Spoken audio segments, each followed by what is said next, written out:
You. What up? All right.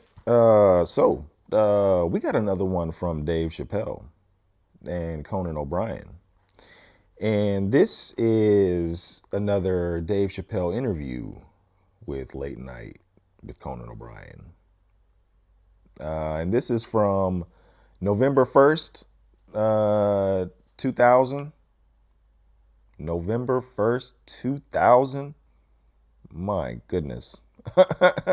That's 25 years ago. 2000. So I'm thinking he's like in the middle of the Chappelle show.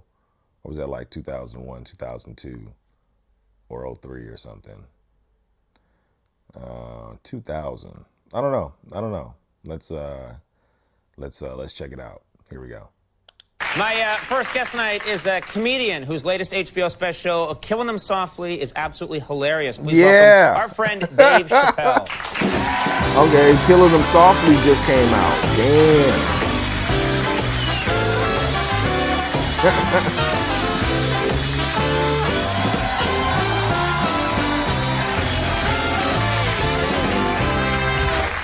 Yeah. Thanks for coming on the show. Good to have you again. Good to be back. And congratulations. Since the last time you were here, you had a baby boy. Is that right? Yes. Hey, Dad. Okay.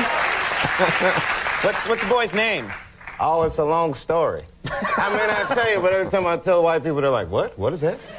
Black people, we're like, and anyway. We just like interesting names. I got an interesting name. Conan is a very interesting name. Did you think about the name Conan at all for the baby boy? Actually, we considered it. And if a girl, Conina. Yeah.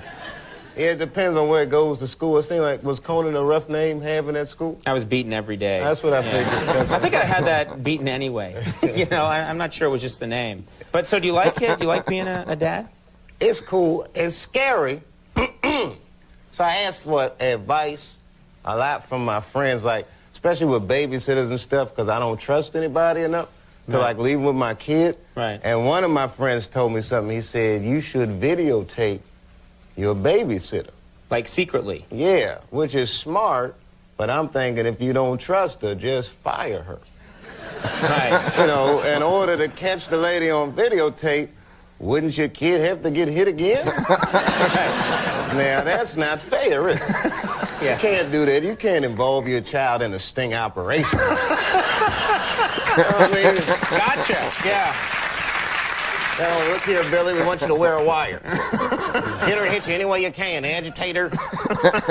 Disobey. Not a good plan, no. Just make sure she beats in front of the couch or we've got nothing.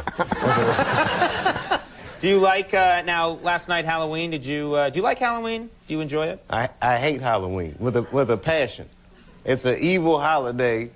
First of all, these white kids dress up like the ghosts and the goblins. Begging me, threatening me, I'll trick you if you don't give me some candy. Right. And I have past issues with Halloween. Really? I was poor growing up. It's not an easy holiday to be poor on. If you don't have a costume, what is the fun of Halloween? It's like trick-or-treating all plain and regular clothes. That is not fun. How did you do that? I mean, you just went out in regular... Well, me and my brother would buy T-shirts and just write who we're supposed to be on the front. Could you write a ghost or just on the front of your T-shirt? Yeah, but people didn't get it, Right. So they'd ask questions, which I thought was mean. Like, if I'm trying to participate, just come on with the candy. They want to ask me a million questions. What are you dressed as, young man? Like, come on, lady, I just want some candy. Like all these other kids. I said trick or treat. Right. But what are you dressed as? It's part of the Halloween tradition. I'm wearing my costume, okay? What are you dressed as? An angry nigga, just give me some candy. I'll burn your house down. Oh. Which brings me to my next point. Uh-oh. Now, you're not always politically correct. Do you get in trouble? Ever a backlash against you? You say what's on your mind? Well, I do, like, a lot of racial humor, but I feel like I can get away with it because I am not a racist person. I think people look at me, this guy's not a racist. Like I was with my buddy. We had an altercation at a Korean store. And my buddy actually said the craziest thing to me. He said he hated Korean people, which is impossible to say because he has not met all Korean people. How can he make a generalization like that? Right. You know, it's like you should do what I do. Just do percentages and averages.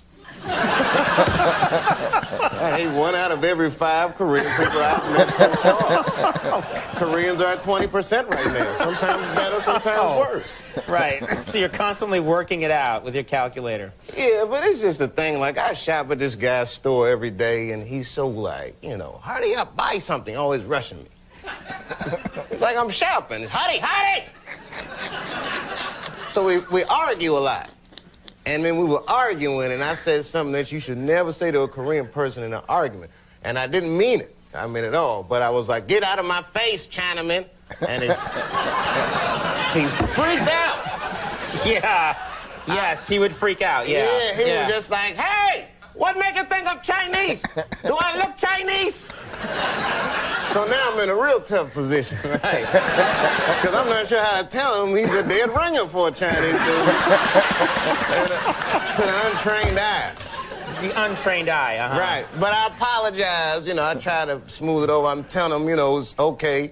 Some people say all black people look alike, you know. I mean, we like to call those people police, but they do say I remember that one. Now, have you had any trouble with you haven't had any trouble with the police, have you? You don't get it. You don't. No, not at all. Mm-hmm. But I have a police scanner. You do? It looks like a Walkman. People think I'm listening to music. But I'm getting important information. So you're just walking down the street listening to a police scanner. Yeah, you might hear something, calling all cars. Be on the lookout for a black male between 4'7" and 6'8". Better get off the streets for a minute. Now, you've never been accused of anything. They've never. They accuse me of anything. The only thing they don't accuse black people of is terrorism. They know that terrorism is not a black man's game. Mm-hmm. Okay, explain that. Why? Why is it not a black man's game? Well, all right, for 2 reasons. The first reason is obvious. I do not know where white people get all this dynamite from. If somebody sent me to the store for dynamite, I wouldn't know where to go. Yeah, I mean, really. Even if I did know where to go, who was going to sell my black ass some dynamite without asking any questions? I can't go, so let me get a pack of Newport Lights, some bubble gums, and some dynamite. Just one stick? Just one stick? No, I wouldn't think so. Yeah, the other reason is like a black family secret reason. I shouldn't really say this on television, but it's too late. It's very late at night, yeah. Yeah. About it. The real reason I think black people will never do terrorism is because black people cannot keep a secret to save their lives. Really? Yes. Timothy McVeigh, that guy would not talk. He's the only one going down for that crime. And he wouldn't say anything. They always say for 3 days his name, rank, and his serial number. My name's Timothy McVeigh, Private, United States Army 273. That's all he say. You want to get a black dude to talk? All you got to do is tell him that his friends already told on him. He'll tell you anything. Did you put the dynamite on the truck? My name's Earl Watkins, Lieutenant, United States Army. Oh, you're not going to talk? Fine. We don't need you to talk. Your friend Pookie told us that you did. My name's Earl. Pookie said what? He's a damn lie. You know Frank put the dynamite on the truck. I just drove it. Tyrone ringing it. It's always Tyrone. They're always coming.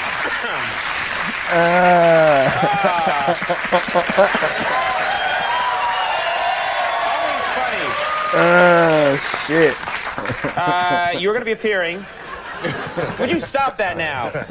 Appearing at the Celebrity Theater in Phoenix, Arizona on November 18th. It's funny every single time you come here. Thanks so much. Dave Chappelle, everybody. Always funny. Now, folks, Kevin Nealon is coming up in just a minute. But first, tonight's show is brought to you in part by Ericsson. Ericsson, connecting your world with style. With high quality, the Ericsson cell phone will make you go from this. I can't hear you. Hello? Hello? I can't hear you. To this. Hello? I want a divorce.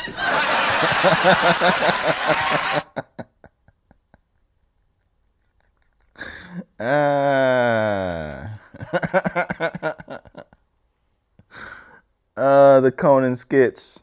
The Conan skits. Man, Conan, I think like Conan had the best talk show or late night talk show. I was a Letterman fan. I watched Letterman, you know, and that's pretty much it. Like I didn't watch Leno. I don't watch Jimmy Kimmel. You know what I'm saying? I'll check out some clips of Colbert here and there. But I think like Letterman was probably the best. And, then I would say Conan. I would say Letterman was like the best talk show, late night talk show host. And then after that, I would say Conan. I mean, that's all I've watched. Like, I can't, like, I can't speak for anybody like before them. Because I have been watching late night, last 20 years, I guess you can say. And that's pretty much all it's been. Is Letterman. You got Leno and who is it? Who else is this? It's Fallon and Kimmel. But the only one late night that I've watched was Letterman and Conan. I watched Conan too. But man, Dave. Those were a couple, it seemed like he was testing that out for stand-up, but I've never heard that before. Like the dynamite. Like when he said I thought he was about to be like black people, like why they wouldn't make good terrorists. I think I've heard him talk about that before in stand-up. Or maybe it was like black people don't make good bargaining chips.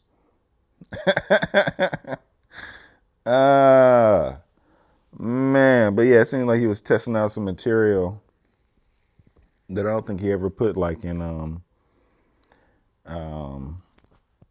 what was the stand-up after? So it was Killing Them Softly, and then it was For What It's Worth. And I think that was pretty much it until like his Netflix specials. Well, you had the Chappelle show and stuff. But yeah, Dave Chappelle.